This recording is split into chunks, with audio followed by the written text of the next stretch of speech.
Hey Cody, how's that song go? I'm on a boat! Inside the new rig. All kinds of room for activities. Couldn't have done the sides without good buddy Cody, so thanks to him. And we're off.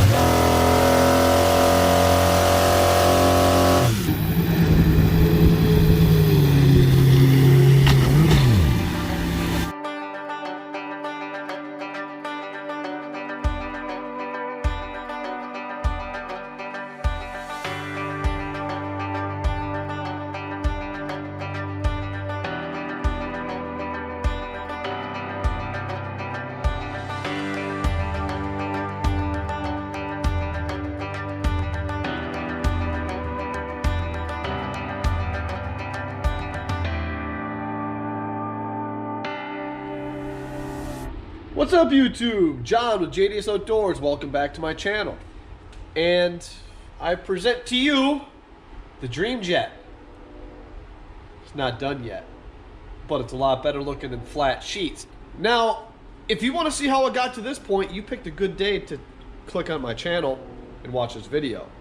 So for that, I want to thank you. And if you want to see how I got to this point, check this out.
All right, so we got the transom put on and braced.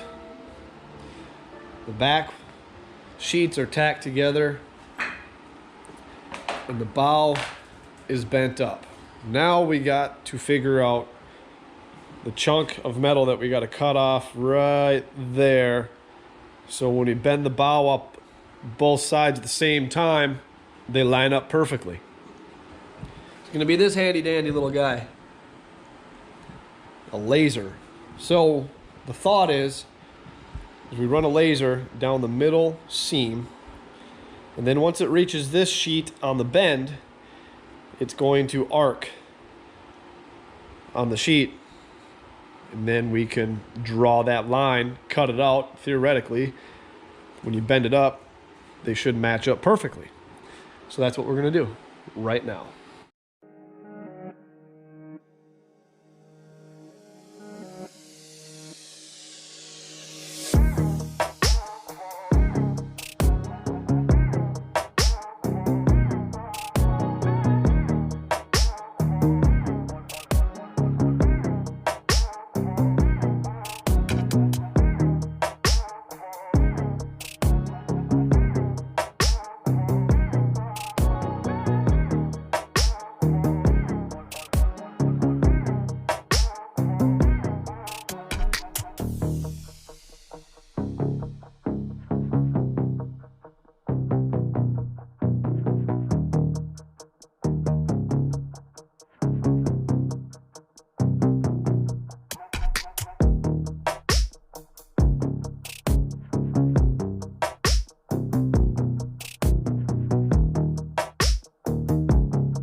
Looking pretty sweet so far, isn't it?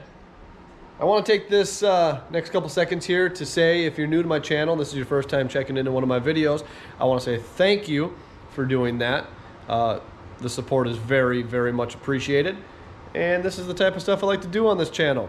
I like to build random stuff, and one day it'll be furniture, the next day it could be a boat or a lifted lawnmower. You never know. This type of stuff you get to see here.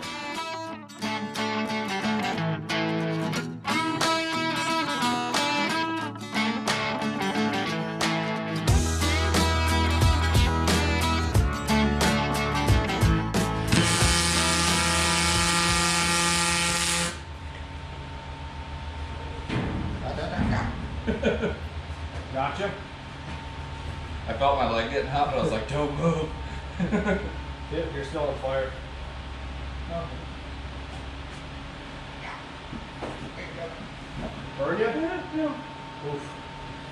All fun and games until somebody burns a Wrangler.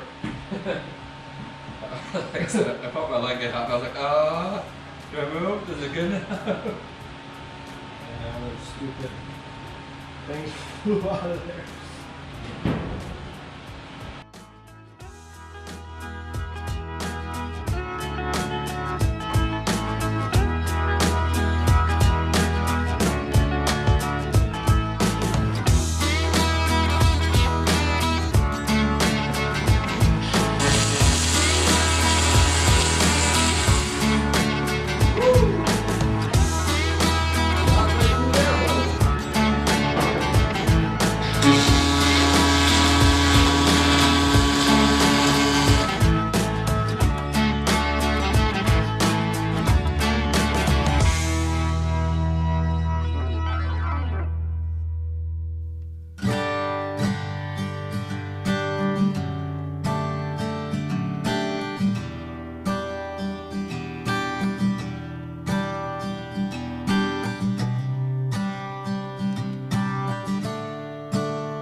So plans for the floor in here, the stringers, I gotta finish attaching the stringers here, which isn't a big deal, but I would like to keep the floor as low as possible. So come up like 1.5 inches, 2 inches on top of the stringers here and make a whole support system.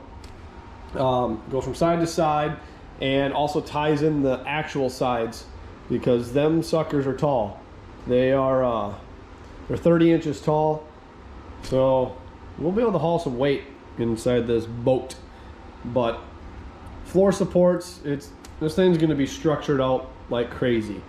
That is the plan on the floor side. Now up front, we got to figure out a way to efficiently and effectively take these stringers and stretch them up the bow to tie in the support, because this bow area is going to take the most abuse. So we want any impacts from waves, if we go over a log, stuff like that, we want that impact force to transfer out of the bow and into the stringers, the main support of the boat. So we got to figure out how to do that so it works. Now, speaking of the bow, up front there, the reason it's flattish up there is because I'm going to put a winch in here. I want a big winch to sit up towards the top with a nice fair lead that comes out right here. So that way we can keep waves essentially from getting inside there, yet have enough spray away from the waves to spray off the side when you go into wake or waves in bigger water.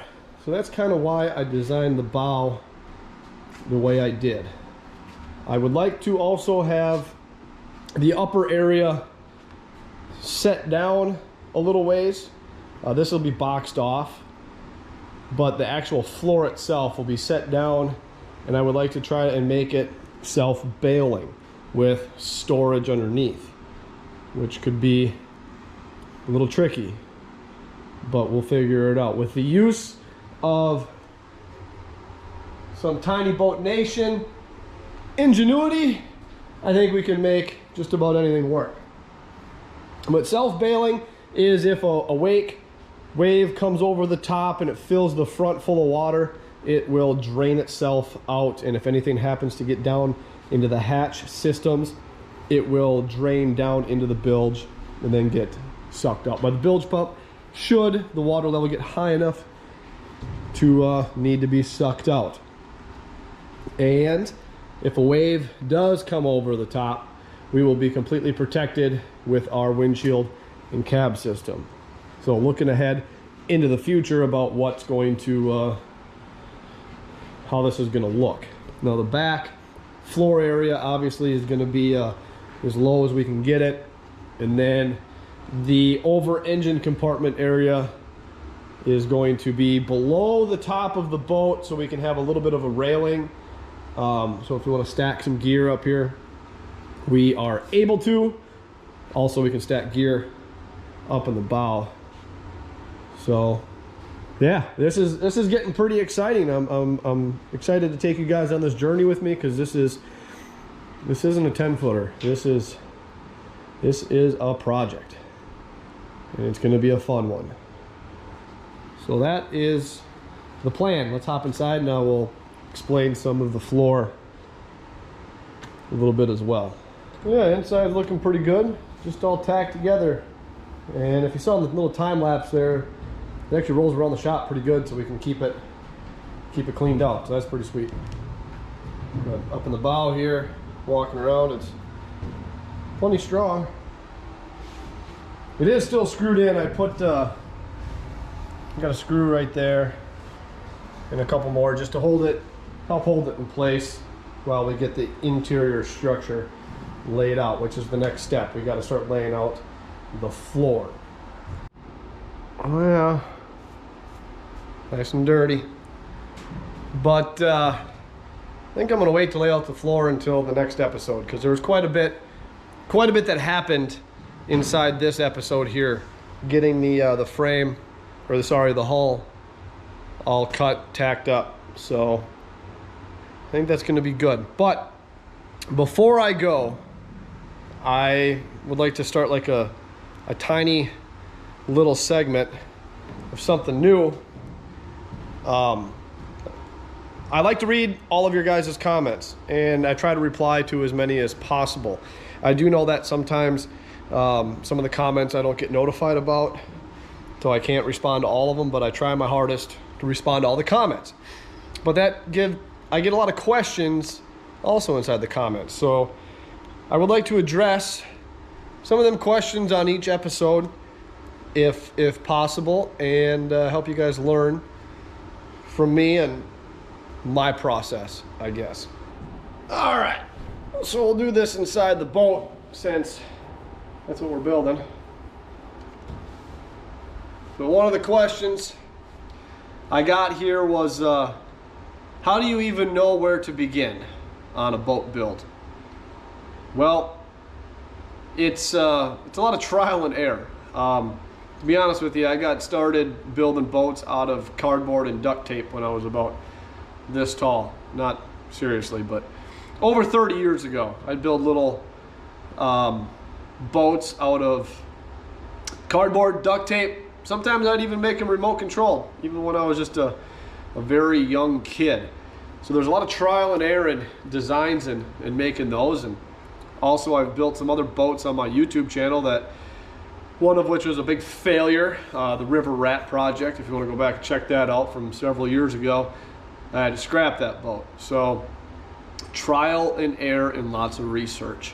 Not going to say that this hull is going to be the best performing, the best boat out there, but hopefully it performs well. You know, I'm not like an engineer or nothing. I'm just some guy in his garage who likes to build boats. So I just get started drawing something up, start slapping it together. That's pretty much how that works. You can buy plans for boats offline if you want to. That's where I got the mini jet. That was off of a set of plans because I wanted to try it. So yeah, that was one of the big questions that I wanted to help answer. One of the next things I got asked was about the engine. Am I going to keep it EFI or am I going to make it carbureted? The carbureted route would be cheaper. However, I want the reliability and just turning the key, not simplicity, but the ease of starting with fuel injection. So I want to keep it fuel injected. It's gonna be a little bit more expensive to do it that way, but I think it'll be good. Now my current plan is when we'll see how much funds I have available to do this, but I want to get it's the Holley Terminator or Holley Terminex or something along those lines, the standalone fuel injection engine harness from Holley. That's what I would like to run. I've also been doing a little bit of research on how to rework the factory one, the factory harness. So I may play with that. It all depends on how much money I can find for this project, because it's actually going to be a little bit more than what I thought. Speaking of money, at the very end of this project, I will do a price breakdown and reveal on how much this whole thing cost me. So if you're curious about cost, save that question till the end. But if you have any other questions, feel free to ask. And I will try my best to get to as many questions as possible. So that about does it so far for the Dream Jet. Comments, questions, concerns, leave them in the comments. And I like to read them all. It's a good bit of fun. So I'm gonna go ahead and start editing this video, and I'm gonna get it out to you guys.